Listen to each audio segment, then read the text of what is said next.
Hi friends, welcome to your channel. ఈరోజు మా చెట్టుకున్న మునక్కాయ చెట్టుకైతే మునక్కాయలు చూసిన తర్వాత నాకైతే మునక్కాయ చికెన్ తినాలనిపించిందండి.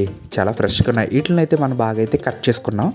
ఇలా కట్ చేసుకునే ముందు నేనైతే 1 కిలో చికెన్ అయితే తీసుకొచ్చాను. వీటిని బాగా కట్ చేసుకుని చిన్నగా తర్వాత ఇందులోకి కావాల్సినవన్నీ ఆనియన్స్, టమాటా, చిల్లీని కూడా కట్ చేసుకుని పెట్టుకున్నాము. బేసిక్గా మునక్కాయ మటన్, మునక్కాయ కోడిగుడ్లు, మునక్కాయ చికెన్ ఇవన్నీ చాలా టేస్టీగా ఉంటాయి. ఒక్కొక్క రెసిపీ అయితే నేనైతే చేసి పోస్ట్ చేస్తాను ఫ్యూచర్లో. అయితే మీకైతే ఈ చికెన్ మునక్కాయ ఎవరికైతే ఫేవరెట్స్ అంటే చాలా ఇష్టమో కింద అయితే కామెంట్ అయితే పెట్టండి. అలాగే మన ఛానల్ అయితే చూస్తున్నారు కానీ సబ్స్క్రైబ్ అయితే చేయట్లేదు. ప్లీజ్ సబ్స్క్రైబ్ అయితే చేసుకుని కింద ఉన్న బెల్ ఐకాన్ అయితే ప్రెస్ చేయండి.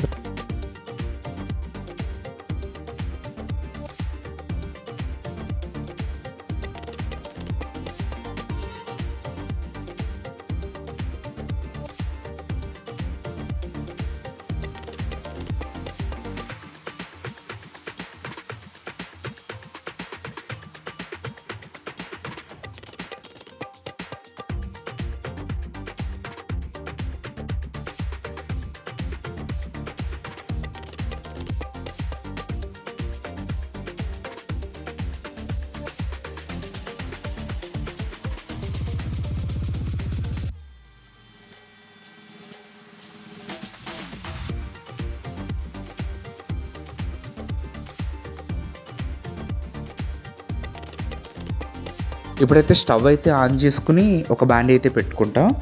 ఇప్పుడు బాండీ ఇలా పెట్టుకున్న తర్వాత హీట్ ఎక్కిన తర్వాత ఆయిల్ని అయితే వేసుకుంటాం. ఇలా ఆయిల్ని అయితే వేసిన తర్వాత ఆయిల్ హీట్ ఎక్కిన తర్వాత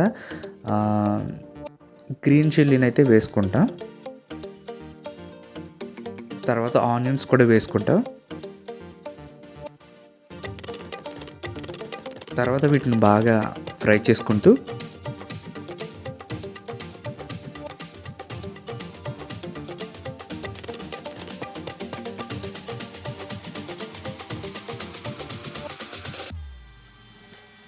ఇవి బాగా మగ్గడానికైతే సాల్ట్ వేసుకుంటాం. ఇలా సాల్ట్ వేసుకున్న తర్వాత ఇంకా కొంచెం ఫ్రై చేసుకుని టమాటాలు కూడా వేసుకోవాలి ఇందులో. ఇలా టమాటాలు వేసుకుని ఫ్రై చేసుకుని బాగా ఫ్రై అయిన తర్వాత పచ్చివాసన పోయేంత వరకు అల్లం వెల్లుల్లి పేస్ట్ వేసుకుని తీసుకోవాలి. తర్వాత కట్ చేసుకున్న ములక్కాడలు అయితే ఇందులో వేసుకోవాలి. ఇందులో వేసుకుని బాగా ఫ్రై అయిన తర్వాత చికెన్ కూడా ఇందులో వేసుకుని వాటర్ రిలీజ్ అయిన తర్వాత పసుపు, కారం, కళ్ళుప్పు బాగా అయితే కలుపుకోవాలి. అయిన తర్వాత వాటర్ ఇంకా రిలీజ్ అవుతాయి. ఇలా రిలీజ్ అయిన తర్వాత ఇంకొంచెం వాటర్ అయితే వేసుకుని బాగా కలిపి పెట్టుకోవాలి. తర్వాత ఫైనల్గా కర్రీ అయితే ఒక ప్లేట్లోకి అయితే సర్వ్ చేసుకుని ఇప్పుడు పీసెస్ అయితే బాగా కుక్ అయింది చూసుకున్న తర్వాత దీని టేస్ట్ కూడా చూసేవచ్చు.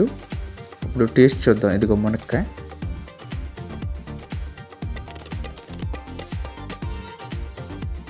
అబ్బా టేస్ట్గా ఉంది. Thank you. అలాగే మన ఛానల్ అయితే సబ్స్క్రైబ్ చేసుకొని మరింత సపోర్ట్ని అయితే ఇవ్వండి. Thank you for watching friends.